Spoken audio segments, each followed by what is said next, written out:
तो बच्चों,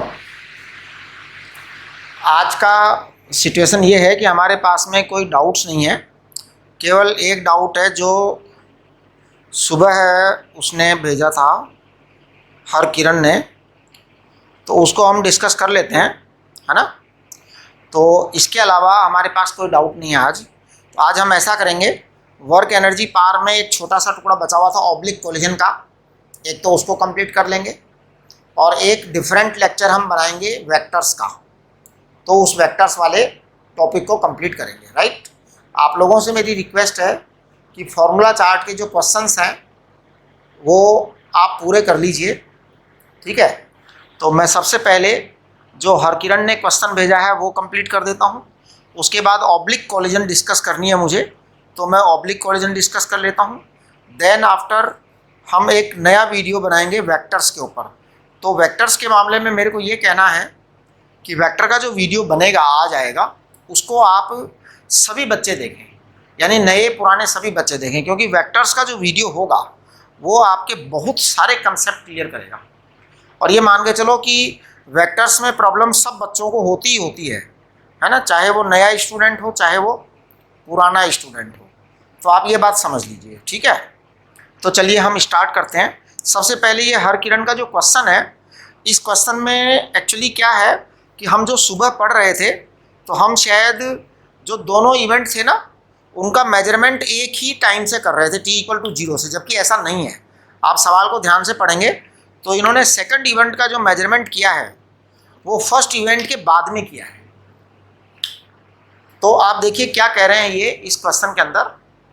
इसमें एक क्वेश्चन में ये कह रहे हैं a length train of length 350 metre. एक ट्रेन है, उसकी लेंथ 350 मीटर है। आप समझिए थोड़ा सा, तो ट्रेन की लेंथ 350 मीटर है।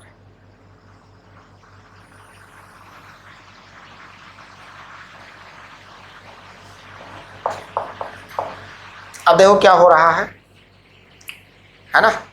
इस ट्रेन की एक्सीलरेशन दे रखी है 0.003 मीटर पर सेकंड स्क्वायर एक्सीलरेशन दे रखी है। ये ट्रेन स्टार्ट होती है t=0 पर, u=0 से। पहले 30 सेकंड चलती है ये।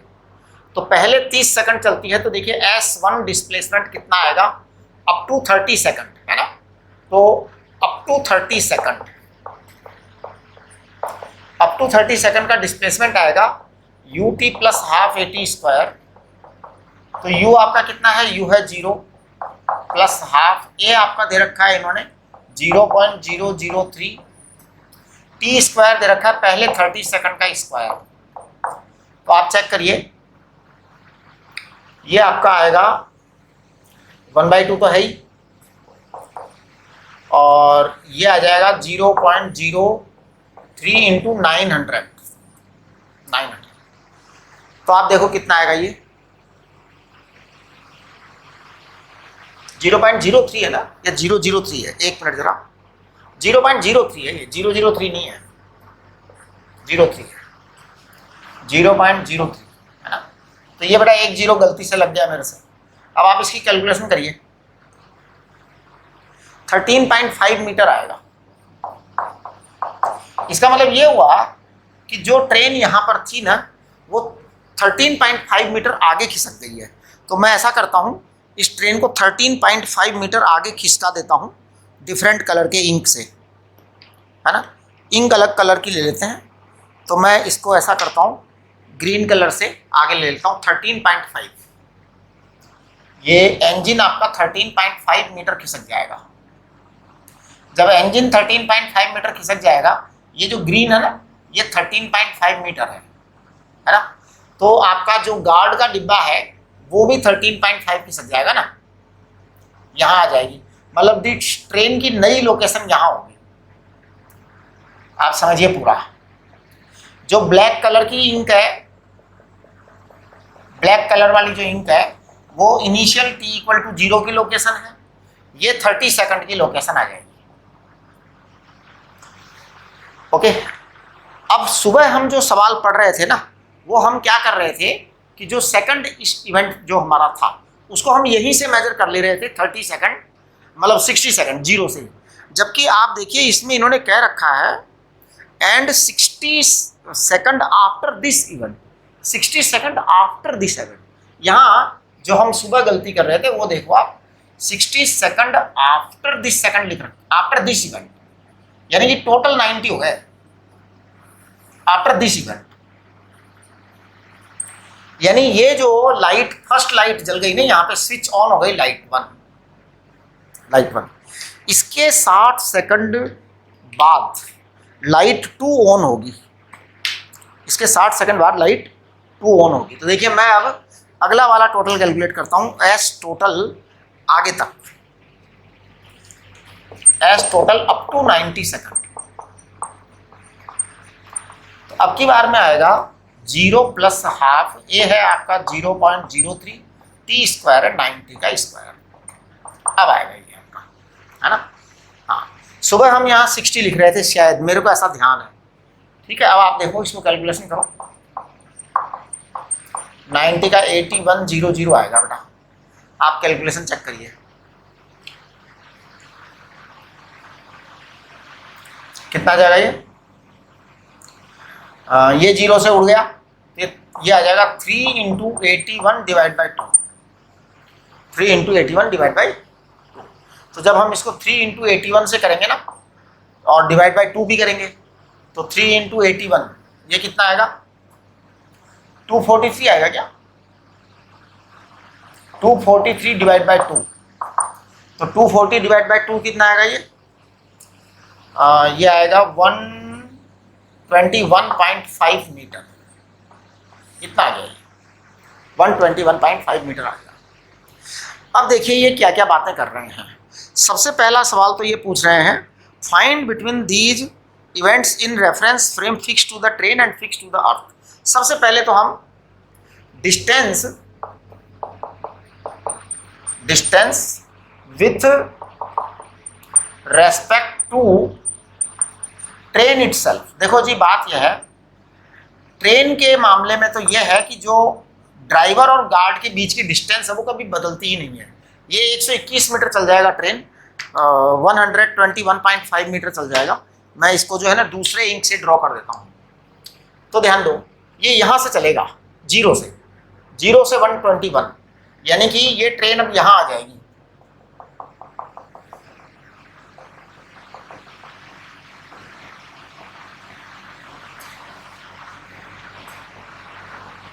अप्रोक्सीमेट, मतलब यहाँ आ जाएगी। आई डोंट, मतलब मेजरमेंट करेक्ट नहीं है हमारा, मतलब ऐसे ही लगा दे रहा हूँ मैं। तो ये रेड जो है ना, फाइनल ट्रेन की पोजीशन आ गई है, और ये 121.5 मीटर कहाँ से आया, वहां से आया, राइट। तो देखिए distance with respect to train itself, train के रेस्पेक्ट में तो बेटा देखो जो है ना ड्राइवर और जो गार्ड है उसमें कभी बदलता ही नहीं है डिफरेंस। तो हेडलाइट जो ट्रेन की होगी और बैक लाइट, हेडलाइट जो होती है ट्रेन के आगे होती है, बैक लाइट ट्रेन के पीछे होती है, तो दोनों में कोई डिफरेंस बनेगा ही नहीं, कभी भी नहीं बनेगा। तो वो तो हमेशा ही आपका 350 मीटर आंसर आएगा, क्योंकि वो चाहे ट्रेन धीरे चले तेज चले कैसे भी चले, उससे कोई मतलब ही नहीं है, राइट। आगे अर्थ के रेस्पेक्ट में बदलेगा, अर्थ के रेस्पेक्ट में चेंज आएगा। तो देखिए अर्थ के रेस्पेक्ट में चेंज क्या आएगा, अर्थ के रेस्पेक्ट में चेंज ये आएगा कि आपका ये वाला इवेंट यहाँ हुआ, राइट। उस समय आपका गार्ड जो बैक लाइट थी वो यहाँ पर थी, जिस समय ये जलाई गई, ये वाली पोजीशन पे जब ये जलाया गया तो आपकी बैक लाइट यहाँ थी, कितनी दूर थी, यहाँ से 350 मीटर दूर। फिर आपका ये वाला जब यहाँ आ गया तब उसको जलाया गया है ना। तो देखिए नेट डिस्टेंस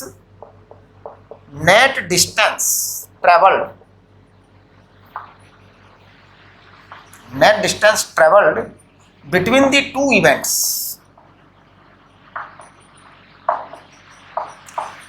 देखिए पहला इवेंट था आपकी फ्रंट लाइट स्विच ऑन की गई, दूसरा इवेंट है आपकी बैक लाइट स्विच ऑन की गई। फ्रंट लाइन जब स्विच ऑन की गई थी तब तक ट्रेन 13.5 मीटर चल चुकी थी,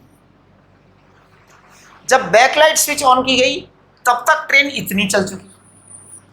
अब ये है net distance travelled between the two events, तो वो आएगा 121.5 माइनस 13.5 दैट इज 100 कितना आ जाएगा, 0.5 से 0.5 गया 13, 108 मीटर आ जाएगा बेटा। अब देखिए 108 मीटर तो ट्रेन खिसक गई, जबकि पहले स्टार्ट में इन दोनों के बीच की डिस्टेंस 350 मीटर थी। तो देखिए है ना, फाइनल डिस्टेंस और गैप, फाइनल डिस्टेंस और gap between two events as seen by earth, as seen by a man on earth। अर्थ पर आदमी खड़ा था, कोई अर्थ पर कोई आदमी खड़ा था या अर्थ पर कोई खड़े होंगे, तो उन्होंने इसको यहां देखा, फर्स्ट ऑब्जर्वेशन यहां हुआ। यहां पर एक आंख थी, यहां पर एक आंख थी, इसने इसको देखा, आंख ने देखा, सबसे पहले इस आंख ने देखा नंबर 1। फिर क्या आंख ने, यहां पे दूसरी आंख ने देखा। इन दोनों आंखों के बीच की डिस्टेंस बताओ, यहां से लेके यहां तक। तो देखिए मैं बताता हूं, यहां से लेके यहां तक की डिस्टेंस बतानी है मुझे, आप समझने की कोशिश करो। तो ये जो है ना ट्रेन इतनी खिसक गई और वो ट्रेन उतनी खिसक गई, वहां से वहां तक 121। इसका मतलब 108 तो वो खिसक गई। ट्रेन की खुद की डिस्टेंस थी 350, तो देखो 350 तो पहले ही थी और 108 जो है ना आगे डिफरेंस क्रिएट हो गया, तो कितना आ गया ये 242 मीटर आ गया आपका। अब पता है क्या कह रहे हैं ये, अगले सवाल में ये कह रहे हैं कि अर्थ पर कोई ऐसा ऑब्जर्वर हो जो इन दोनों इवेंट को इस स्पीड से चले, इस स्पीड से दौड़ लगाए कि दोनों इवेंट उसको एक जैसे ही नजर आए, मतलब एक जगह नजर आए, एक साथ नजर आ जाए दोनों इवेंट। तो देखिए मैं बताता हूँ उसका क्या तरीका है। एक साथ नजर नहीं, मतलब जो है ना उसको किस स्पीड से मतलब कि दौड़ लगाए वो वाला व्यक्ति, कि उसको दोनों जो इवेंट है, देखिए आप पढ़िए इस सवाल को। How and what constant speed v relative to the earth must a certain frame are move to the two events to occur it at the same point. मतलब वो जो है ना यहाँ वाला जो है और यहाँ वाला, इसके बीच में डिस्टेंस कितनी है, 242 मीटर है। तो यहाँ से कोई चला और इधर की तरफ दौड़ लगा रहा हो, है ना, तो दोनों के दोनों इवेंट जो है वो सेम टाइम पर आ जाए। इसका तरीका ये है कि उसके बीच की डिस्टेंस कितनी है, वो सॉरी टाइम कितना है, गैप 60 सेकंड का है, 60 सेकंड का है। तो वो इतने तेज चले कि इसमें 240 डिवाइड बाई 60 उसकी स्पीड हो जाए। देखो v equal to 242 divide by 60, तो 242 डिवाइड बाई 60 कितना आएगा, ये आ जाएगा 4.03 मीटर पर सेकंड आएगा। इस स्पीड से दौड़ेगा ना तो सेम पॉइंट पर उसको नजर आएगा अर्थ के रेस्पेक्ट में। उसको ऐसा लगेगा कि दोनों जो है ना एक ही जगह इवेंट हुए हैं। चलिए एक बार आप देख लो इसको पूरा, है ना। थोड़ा सा क्वेश्चन की जो लैंग्वेज है ना वो थोड़ी कन्फ्यूजिंग है, बाकी कुछ ऐसा नहीं है। थोड़ा सा वर्ड सिलेक्शन जो है ना वो ठीक नहीं है, बाकी सब सही है। चलिए तो अब हम बात करेंगे ऑब्लिक कोलिजन पर। फिर ऑब्लिक कोलिजन के बाद में हमारा एक लेक्चर आज और आएगा, दैट विल बी वेक्टर्स। तो वेक्टर्स वाला जो लेक्चर है उसको सभी बच्चे ध्यान से पढ़ेंगे, क्योंकि वो सबके लिए है। वो मतलब किसी पर्टिकुलर नए पुराने स्टूडेंट्स की बात नहीं है, पुराने स्टूडेंट्स को भी ध्यान से पढ़ना है, क्योंकि पुराने स्टूडेंट्स ने भी वेक्टर को ज़्यादा अच्छे से किया नहीं था उस समय।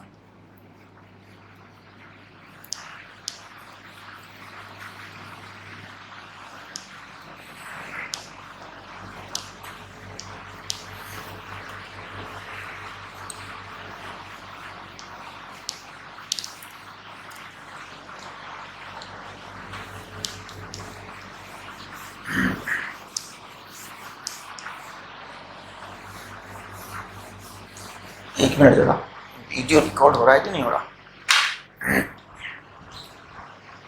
हाँ जी चलिए देखिए अब हम बात करेंगे ऑब्लिक कॉलिजन पर। हेड ऑन कॉलिजन पर हम बात कर चुके थे, head on in elastic collision पर भी हम बात कर चुके थे, ऑब्लिक कॉलिजन पर बात करेंगे। तो मैं आपको बताता हूं ऑब्लिक कॉलिजन और हेड ऑन कॉलिजन में डिफरेंस है ना, डिफरेंस बिटवीन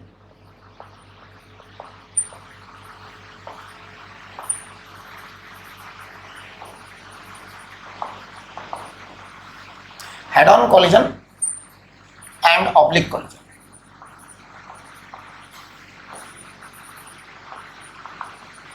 अच्छा, तो हेड ऑन कॉलिजन और ऑब्लिक कॉलिजन में डिफरेंस देखेंगे हम। तो आप चेक करिए, देखो क्या होता है, जैसे मान लो ये एक बॉल है, इसका सेंटर यहाँ है, और ये एक दूसरी बॉल है, इसका सेंटर यहाँ है। अगर इसका सेंटर और इसका सेंटर, इसका सेंटर और इसका सेंटर, दो बॉल्स चेक करिए आप, दोनों बॉल्स के सेंटर अगर एक सेम लाइन पर हैं और सेम लाइन पर उनका मोशन हो रहा है, तो line of motion is coinciding with the line joining the centres, then head on collision will take place. तो देखिए मैं क्या लिख रहा हूं, whenever line of motion, whenever line of motion of two balls,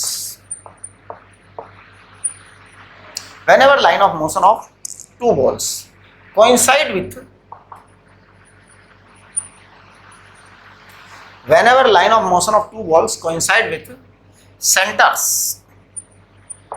of two balls, with line joining centers of two balls, यहाँ पे ऐसे लिखिए with line joining centers of two balls, then head on collision take place। Head on collision का मतलब है straight line collision होगी, takes place. ये बहुत ही इंपॉर्टेंट बात है। कोई भी दो बॉडीज जब टकरा रही हो और उनका जो लाइन ऑफ मोशन है वो अगर सेंटर्स को ज्वाइन करने वाली लाइन के अलोंग है तो हेड ऑन कॉलिजन होगी। ये नियम है। नियम क्या स्वाभाविक है ना, वो सीधे सीधे चलेंगे। देखिए मैं बताता हूँ, ये ऐसे आया और ये ऐसे आया, सोचो जरा, ये ऐसे आया, ये ऐसे आया, सेंटर टू सेंटर लाइन मिलाता हुआ आया, तो फिर जब टक्कर होगी तो ये ऐसे जाएंगे सीधे सीधे। अच्छा, ऑब्लिक कोलिजन कैसे होगी? देखिए मैं ऑब्लिक कोलिजन दिखा रहा हूं। अगर एक बॉल यहां है और एक बॉल यहां है, इसका सेंटर यहां है, इसका सेंटर यहां है, अब देखिए ये ऐसे चल रहे हैं। अब आपके सेंटर्स के बीच में डिफरेंस है।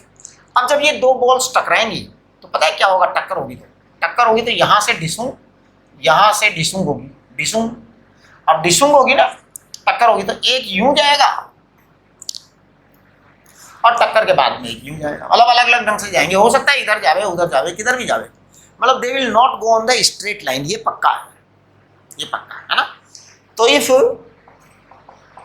If line of motion, if line of motion of two bodies is different, if line of motion of two bodies is different from the, if line of motion of two bodies is different from the line joining their center, their centers, line joining their centers, then oblique collision will be there, then oblique collision takes place।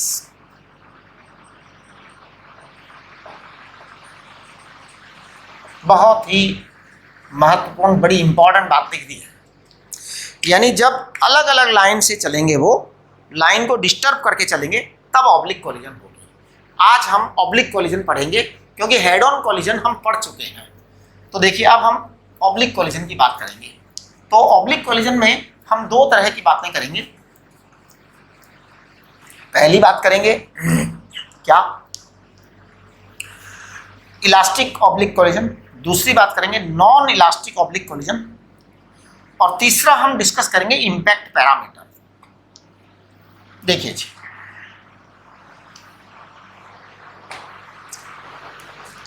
तो हम discuss कर रहे हैं सबसे पहला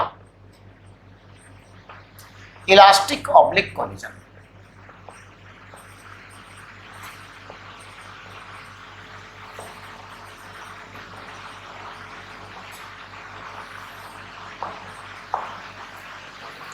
elastic oblique collision, तो देखिए elastic oblique collision कैसे होती है। एक बॉल चल रही है, दूसरी बॉल चल रही है ना, धिसुंग हो गई, धिसुंग टक्कर, टक्कर हो गई, भ्राम, भ्राम हुआ तो कैसे हुआ, ऐसे हुआ, एक गया इधर और एक गया इधर, मतलब आप समझ रहे हो ना मेरी बात, ऐसे।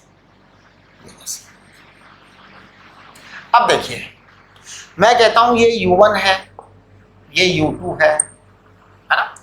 अब ये एंगल मान लो θ1 है,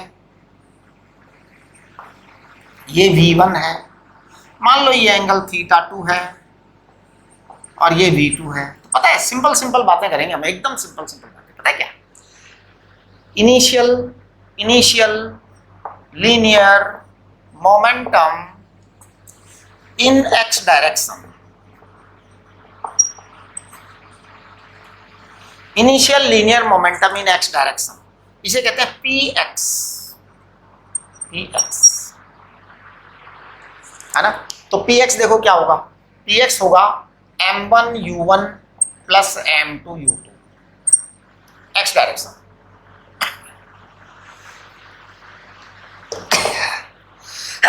ओके चलिए, initial linear momentum in y direction,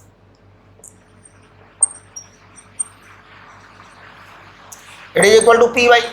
कोई चल ही नहीं रहा शुरू में इस यहाँ, तो इस वाले केस में तो हो सकता है कोई अगला केस दे दे उसमें चल रहे हो, तो चल रहे हो तो हम वो बात करेंगे, इसमें क्या बात है, ठीक है।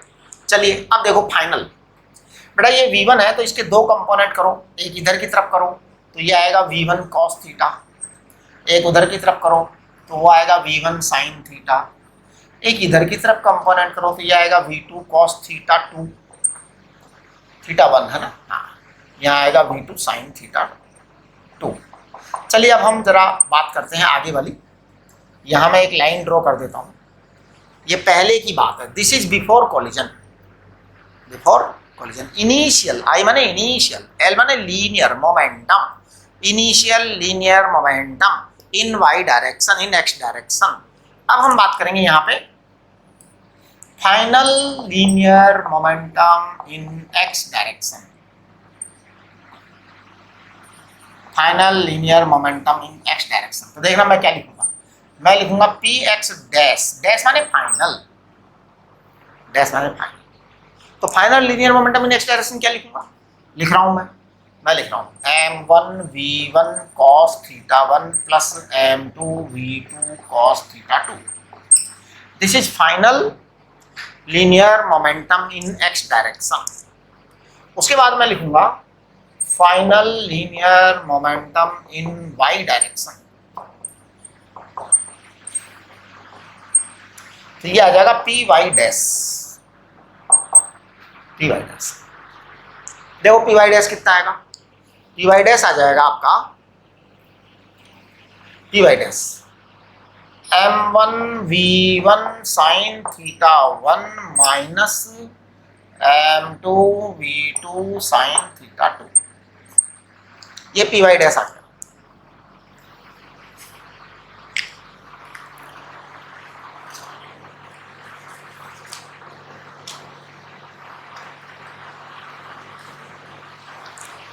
ठीक है ना। अब पता है हम क्या करेंगे, law of conservation of momentum, law of conservation of momentum क्या होता है, law of conservation of momentum, ये तो हमेशा ही अप्लाई होता है।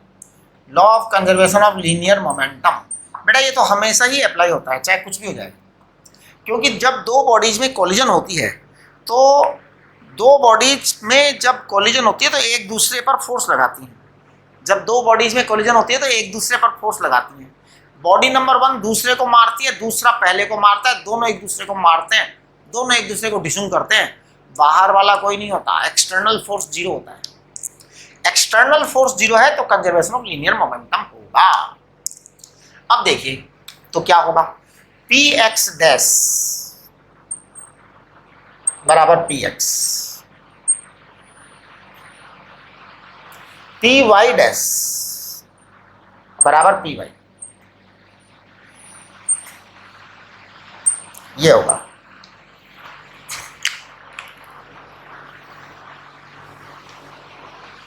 ये आप देख लीजिए, तो ये चीज होगी शुरू का final X final Y initial Y final X initial X, ये तो आपका कंजर्वेशन ऑफ लीनियर मोमेंटम हो गया। ये अप्लाई करना होगा आपको, ये लॉ अप्लाई होगा, है ना। एक इसके बाद में अगर इलास्टिक एनर्जी है, अगर इलास्टिक एनर्जी है तो इलास्टिक एनर्जी है तो क्या होगा, सॉरी इलास्टिक कोलिजन है तो, अगर इलास्टिक कोलिजन है तो kinetic energy, initial kinetic energy बराबर फाइनल काइनेटिक एनर्जी आएगा इलास्टिक कोलिजन हो तो। इलास्टिक कोलिजन में क्या करना पड़ेगा, आप देखिए इलास्टिक कोलिजन में इसकी इनिशियल एनर्जी कितनी होगी, half m1 u1 square elastic collision में, हाफ m2 u2 स्क्वायर बराबर half m1 v1 square plus half m2 v2 square. अब यहाँ क्या है, मैथमेटिक्स काम आएगी आपको। मैथमेटिक्स क्या काम आएगी कि आपको कॉलिजन्स की कैलकुलेशन करनी पड़ेगी। दो इक्वेशंस आपके पास आ गए, तीन इक्वेशन आ गए, एक इक्वेशन ये, एक इक्वेशन ये और वो इक्वेशन, तीन इक्वेशन है। तीनों इक्वेशंस को सॉल्व करना पड़ेगा और v1 v2 निकालना पड़ेगा, ठीक है। चलिए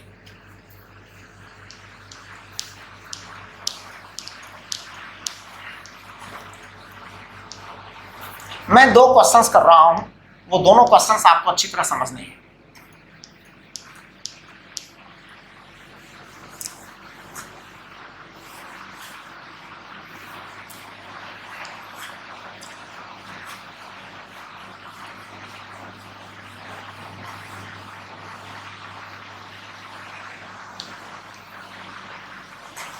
देखिए अब आप ध्यान दो, क्वेश्चन नंबर 1, मैं दो क्वेश्चंस कर रहा हूं जिसमें आपको वेक्टर का इन्वॉल्वमेंट भी समझ में आएगा। पहला क्वेश्चन है, if a ball of mass m, if a ball of mass m moving with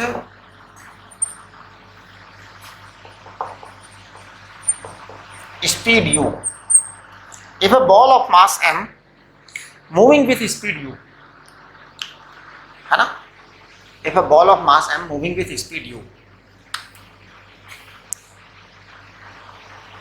collide obliquely and elastically, collide obliquely and elastically,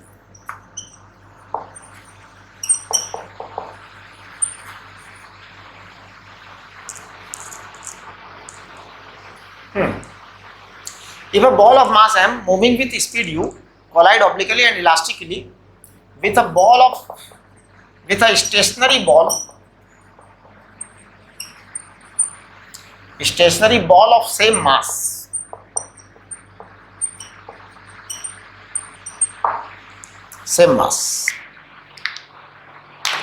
है ना, stationary ball of same mass, then prove that finally they will go perpendicularly,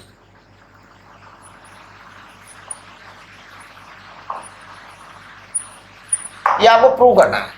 एक बार सुनिए, आप वापस से सवाल को पढ़िए। A ball of mass m is moving with speed u collide obliquely and elastically with a stationary ball of same mass, यानी दोनों बॉल्स का मास सेम है, दोनों बॉल्स का क्या है, मास एकदम सेम है। तो देखिए मैं कर रहा हूं इस सवाल को, है ना। सबसे पहले एक बॉल स्मॉल m मास की रेस्ट पर है, चल नहीं रही है।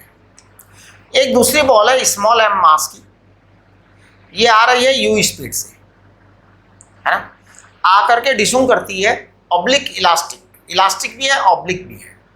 अब जब ये ऑब्लिक इलास्टिक है तो हमें प्रूव करना है, एक बॉल इधर गई, एक बॉल इधर गई, और हमें ये प्रूव करना है कि this angle is 90 degree, perpendicular prove करना है हमको।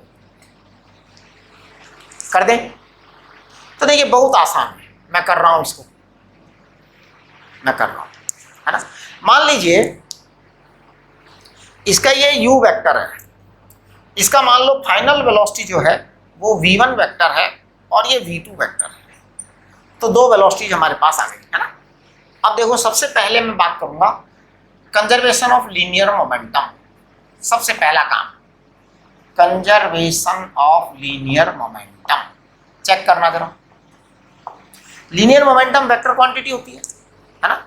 Initial linear momentum equal to final linear momentum, rule ये है।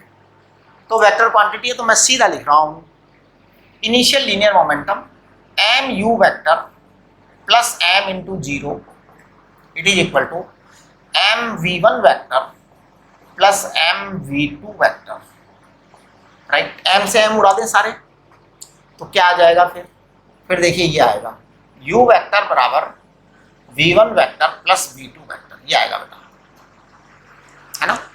अब जब आपके पास में ये आ गया तो इसको मैं कह दूंगा equation number 1। Square this equation, square this equation, इस इक्वेशन को स्क्वायर करिए। स्क्वायर मैं कर रहा हूं, आप चेक करना। u का स्क्वायर करेंगे तो u स्क्वायर आएगा बेटा, v1 square plus v2 square plus 2v1 vector dot v2 vector, ये आपका स्क्वायर होता है। a square plus b square plus 2ab, यहाँ पे डॉट प्रोडक्ट आता है, राइट। ये u स्क्वायर हुआ, ये आपका स्क्वायर करने पर आपकी इक्वेशन 1 बन गई वापस से, क्योंकि बदला नहीं है मैंने कुछ, इसलिए इसको वापस 1 लिख दे रहा हूँ, right. Now oblique elastic collision है, कौन सी कोलिजन है? इलास्टिक, इलास्टिक कोलिजन है। इलास्टिक कोलिजन है तो कंजर्वेशन ऑफ काइनेटिक एनर्जी आएगा। इलास्टिक कोलिजन है इसलिए आएगा, हाँ। कंजर्वेशन ऑफ काइनेटिक एनर्जी क्यों आएगा? क्योंकि इलास्टिक कोलिजन है इसलिए आएगा, समझ गए। तो देखिए conservation of kinetic energy half M U square it is equal to half M V one square plus half M v2 square, ये आएगा बेटा। अब आप ऐसा करो, कट कर दो इनको सबको, सॉरी हाँ जो कट रहा है कट दो, एम गायब है, हाँ सही है सही है। यू स्क्वायर बराबर v1 square plus v2 square, this is equation number 2। चलो जी अब एक काम करो आप छोटा सा, इस v1 में से v2 को सब्ट्रैक्ट कर दो। सब बच्चे मिलजुल करके v1 में से v2 सब्ट्रैक्ट करके जल्दी से रिजल्ट निकालो। v1 में से v2 सब्ट्रैक्ट कर रहा हूं मैं, क्वेश्चन मिटा देता हूं। ये आपका एक क्वेश्चन है,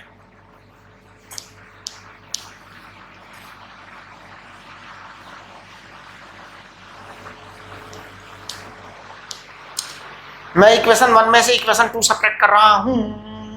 इक्वेशन 1 माइनस 2 करें तो 1 माइनस 2 करते हैं तो ये आ जाएगा 2v1 vector dot v2 vector it is 0 आ जाएगा। तो v1 vector dot v2 vector 0 आएगा बेटा। अब दो वेक्टर्स का डॉट प्रोडक्ट 0 है, दो वेक्टर्स का डॉट प्रोडक्ट 0 है, तो बताओ क्या होगा? v1 v2 cos थीटा 0, इसका मतलब cos थीटा 0, cos थीटा 0 तो थीटा बराबर 90 डिग्री, यही तो प्रूव करना था। तो आप कर दीजिए हेंस प्रूव। एक सवाल और करना है, या चलो वो सवाल आप करना है ना, फिर ना बने तो मेरे से पूछना, मैं जूम सेशन में बताऊंगा, राइट। हाँ क्योंकि दोनों सवाल मैं कर दूं इसका क्या मतलब है, आप भी करिए कुछ कुछ।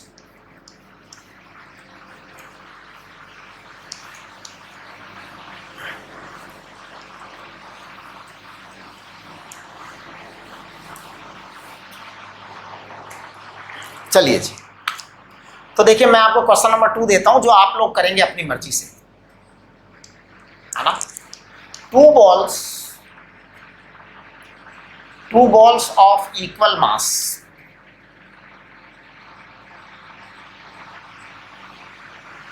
two balls of equal mass moving perpendicularly, moving perpendicularly, moving perpendicularly, collide elastically,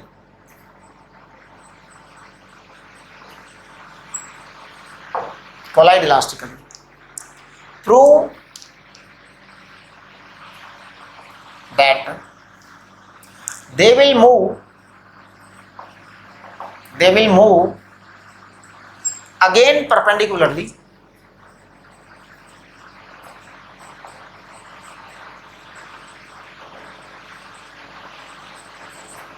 they will move again perpendicularly after collision.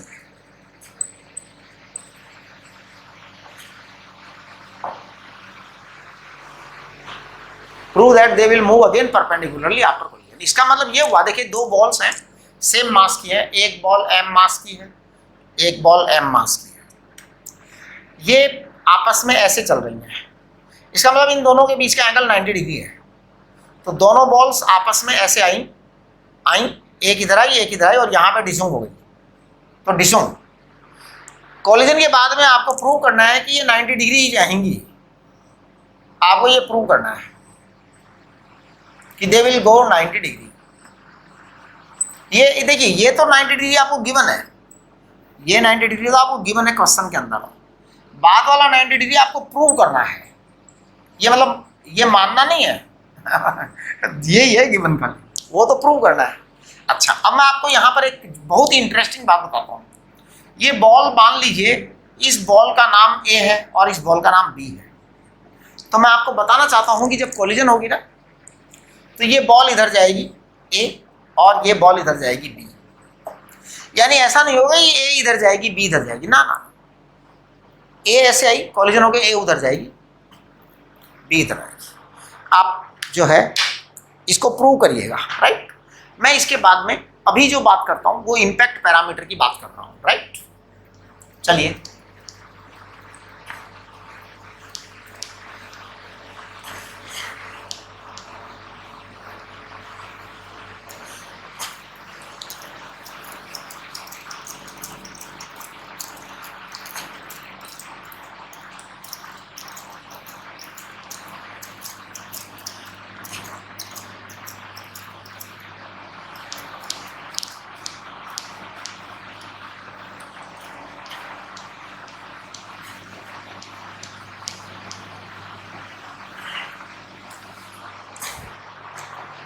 देखिए जी,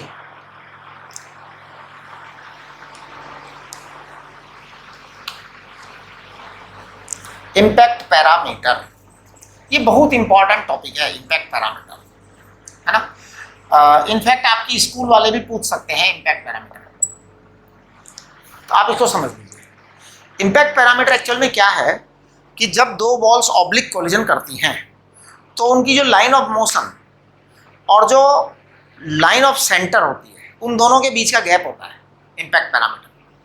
तो इम्पैक्ट पैरामीटर मैं समझा रहा हूँ, जैसे मान लो ये एक बॉल है, मान लीजिए ये एक बॉल है, अब इसका सेंटर यहाँ है, राइट।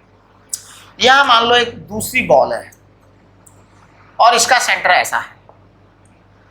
अब ये बॉल मान लीजिए आ रही है, ऐसे आ रही है, बॉल आ रही है, बॉल आ रही है, आके यहाँ पे डिशुंग करती है, टक्कर जाती है, टक्कर, यहाँ आके टक्कर हो गई।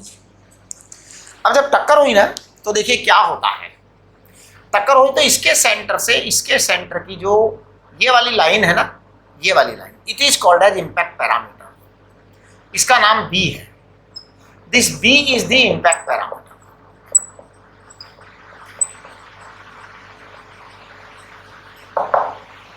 और एक्चुअल में ऑब्लिक कोलिजन होती इसलिए है कि इम्पैक्ट पैरामीटर जीरो नहीं होता। हेड ऑन कोलिजन की क्या खास बात होती है? हेड ऑन कोलिजन की खास बात होती है कि उसमें इम्पैक्ट पैरामीटर जीरो होता है।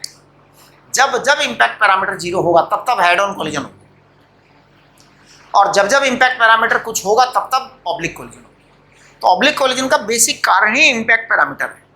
चलिए, अब मैं इस इम्पैक्ट पैरामीटर वाली जो है ना, इसके एनालाइज करते हैं हम चीज़ों को, कैसे कैसे होगा। मान लीजिए ये आपकी बॉल है, इसका सेंटर यहां है,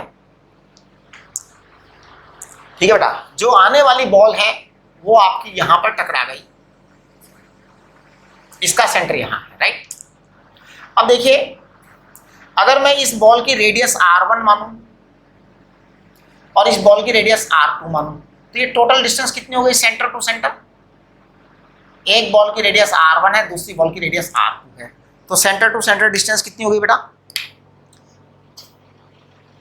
बताइए। Centre to centre distance, centre distance वो यहां से लेकर यहां तक की डिस्टेंस, ये डिस्टेंस हो गई है r1 प्लस r2, करेक्ट। ये हो गया। चलिए अब आगे बढ़िए। यहां से ये वाला अगर मैं ऐसे एक लाइन ड्रॉ कर रहा हूं, लाइन ऐसे ऐसे ऐसे ऐसे ड्रॉ कर दिया है, एक लाइन ऐसे ड्रॉ कर दिया है, ये क्या था बेटा, ये इंपैक्ट पैरामीटर है बी, ये इंपैक्ट पैरामीटर बी है, करेक्ट। अब देखिए आप, मैं इसको भी यहां से इंपैक्ट पैरामीटर बोल सकता हूं, ये वाली डिस्टेंस भी इंपैक्ट पैरामीटर बी है, से यस। अब देखिए एक्चुअल में हुआ क्या है, ये बॉल ऐसे आई, जब ये बॉल ऐसे आई तो इसकी वेलोसिटी इस डायरेक्शन में थी, है ना। अब मैं इसके कंपोनेंट कर रहा हूं, है ना। देखिए मैं इसका कंपोनेंट करता हूं, वेलोसिटी इस डायरेक्शन में है, तो मैं इससे यहां पर वेलोसिटी के कंपोनेंट कर रहा हूं। वेलोसिटी का कंपोनेंट करूंगा तो एक कंपोनेंट मैं इधर करूंगा और एक कंपोनेंट मैं इधर करूंगा, राइट। तो मैं इसी तरीके का यहां पे डायग्राम बनाता हूं। एक रेड पेन कहां गया, एक मिनट, पेन कहां गया,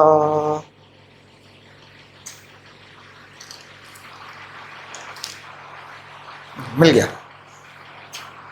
अच्छा ठीक है।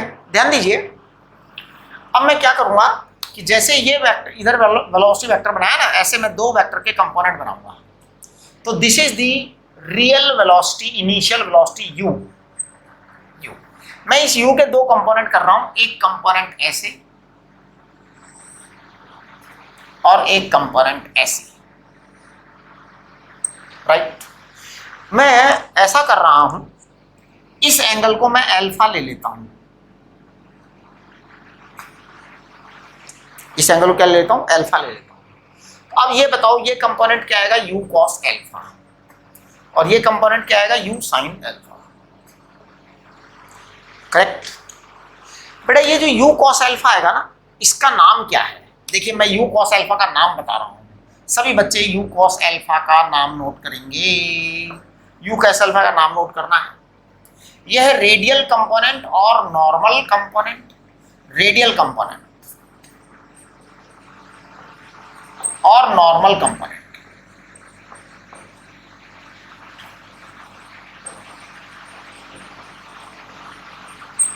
ये u cos अल्फा है।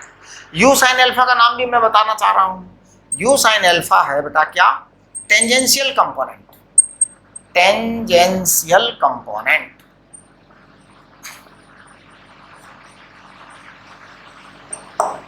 टेंजेंशियल, दो कंपोनेंट हो गए, दो कंपोनेंट हो गए। अब मैं आपसे एक चीज ये कहना चाहता हूं, मैं ये कहना चाहता हूं, ध्यान दीजिए, इन एनी कोलिजन,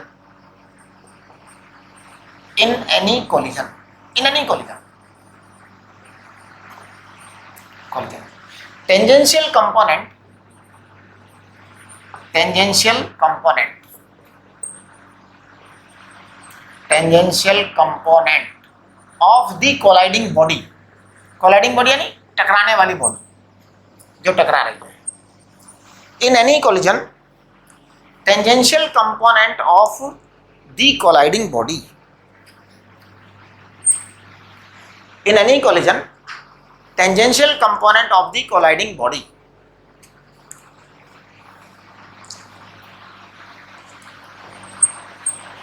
आप इस बात को समझिए।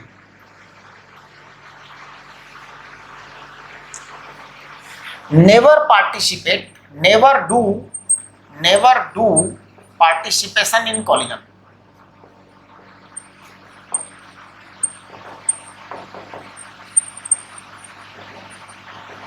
कभी नहीं, कभी नहीं, कभी नहीं। इसका मतलब ये होता है कि टेंजेंशियल कंपोनेंट का कोलिजन से कोई लेना देना नहीं है। ये बड़ी इंपॉर्टेंट बात है और बड़ी ही नॉर्मल बात है। देखो इस बात सुनो, देखो मैं क्या कर रहा हूं, कोलिजन हुई। अब ये कोलिजन कैसे हुई कि जो दोनों हाथ थे मेरे, इन दोनों हाथ ने इस तरह से कोलाइड किया, इसे कहते हैं नॉर्मल कोलिजन, इसे कहते हैं नॉर्मल कोलिजन, है ना। ऐसे ऐसे ऐसे किया तो it is no collision, it is no collision. Tangential collision तो आज तक हुई नहीं जिंदगी के अंदर कहीं पर। जब जब कोलिजन हुई है तो हेड ऑन हुई है, सीधे होती है डिसों, तो नॉर्मल कंपोनेंट ही कोलिजन करता है। इसका मतलब ये हुआ कि टेंजेंशियल कंपोनेंट का कोई पार्टिसिपेशन कोलिजन में होता ही नहीं है। तो इसलिए हैंस टेंजेंशियल कंपोनेंट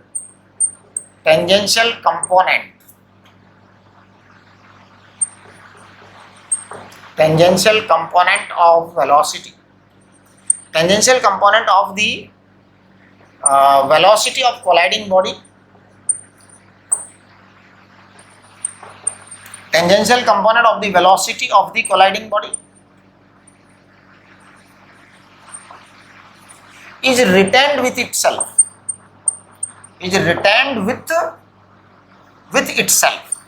इसी के द्वारा इसी के पास रह जाता है। इसका कोई टुकड़ा सेकंड बॉडी के पास जाता ही नहीं है, इसका कोई टुकड़ा सेकंड बॉडी के पास जाता ही नहीं है, जाता ही नहीं। तो आप ध्यान दीजिए,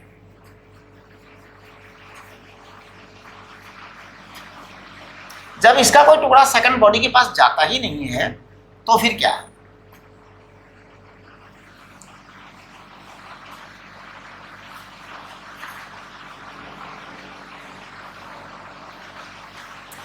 इसका मतलब यह है केवल बस यही काम करेगा u cos अल्फा। इसका मतलब यह है कि collision will take place only because of u cos alpha. It means actually the collision will take place. It means actually the collision will take place. Collision will take place only. It means actually the collision will take place only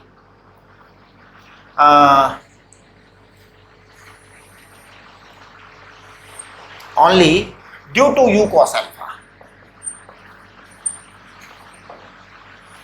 बस यही रह जाएगा, मतलब ये u cos alpha ही collision में काम करेगा। बाकी u sin alpha तो इसकी अपनी प्रॉपर्टी है फर्स्ट बॉडी की जो कोलाइड कर रही है। अब इसमें सारे के सारे लॉ किसके लग जाएंगे? हमारे हेड ऑन कोलिजन के लग जाएंगे। हेड ऑन कोलिजन के जितने लॉ थे वो सब अप्लाई होंगे, है ना। तो now the actual problem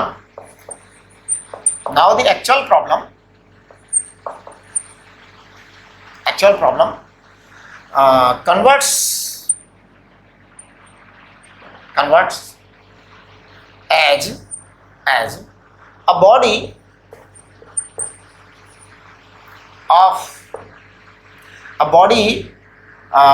is colliding with another body,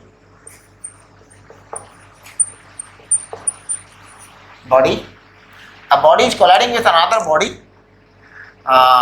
with velocity u cos alpha. Now find the final speeds or velocities. Find the final speed or velocities. अब आप समझिए इसको क्या करना है। मतलब अब आपका जो क्वेश्चन है ना वो सिंपल अपना हेड ऑन कोलिजन वाला क्वेश्चन बन गया। हेड ऑन कोलिजन वाला क्वेश्चन में हम क्या करते थे, एक बॉडी की वेलोसिटी लेते थे और या दो बॉडी की वेलोसिटी लेते थे, फिर क्या करते थे उसको निकाल देते थे, है ना, और फिर कैलकुलेशन करते थे हम। तो इसका मतलब ये हुआ कि अब आप उसको वो जो हेड ऑन कोलिजन के कंसेप्ट से सारे अप्लाई करिए इसमें, है ना। हेड ऑन कोलिजन के कंसेप्ट देखो मैंने आपको डिराइव करवाए थे, है ना। आपको जो फॉर्मूला चार्ट भेजा है उसके अंदर भी है। फॉर्मूला चार्ट में जो है ना आपके हेड ऑन कोलिजन के कंसेप्ट है पूरे के पूरे। देखो मैंने आपको हेड ऑन कोलिजन का पहला कंसेप्ट जो करवाया था उसके अंदर फाइनल आंसर लिखवाया था m1 minus m2 upon m1 plus m2 into u1 plus 2 m2 u2 upon m1 plus m2, ये वाला। और v2 मैंने बताया था m2 minus m1 plus m2 into u2 plus 2 m1 u1 upon m1 plus m2। ये head on elastic collision का बताया था, है ना। ये हेड ऑन इलास्टिक कोलिजन का बताया था। Head on non elastic collision के लिए जो है ना उसके लिए भी आपके पास में मैंने बता दिया था कि दो फॉर्मूले लगेंगे। एक तो लीनियर मोमेंटम कंजर्वेशन होगा, है ना। और दूसरा क्या होगा, E is coefficient of restitution. Coefficient of restitution क्या था, minus velocity of receding away, दूर जाने की speed, velocity of receding away upon velocity of approach, ये था। तो ये लॉ जो है ना ये फेल नहीं होंगे कभी भी, ये हमेशा अप्लाई होंगे, राइट। ये आपका जो है ना उसके लिए था। तो क्वेश्चंस हैं अपने पास में बहुत सारे, जब क्वेश्चंस करेंगे तो हम बताएंगे आपको। ढेर सारे क्वेश्चंस हैं, large number of questions are there, है ना। मैंने आपको आज जो है वर्क पावर एनर्जी की वो भेज दी है डीपीपी, है ना। अभी वेक्टर का जो है लेक्चर मैं भेजूंगा, उसको आपको दोबारा करना है सभी को, और जूम मीटिंग में डिस्कस करना है। जूम मीटिंग में क्या करना है, डिस्कस करना है। वेक्टर का लेक्चर जो पुराने बच्चे हैं ना उन्हें भी रिवाइज करना है, क्योंकि उनका वो पार्ट थोड़ा कमज़ोर रहा है, राइट। उस समय थोड़ी लापरवाही करी थी, पता नहीं या तो प्रैक्टिस नहीं होगा आप, लेकिन थोड़ा सा लाइन पर आ गए। ठीक है, नमस्ते।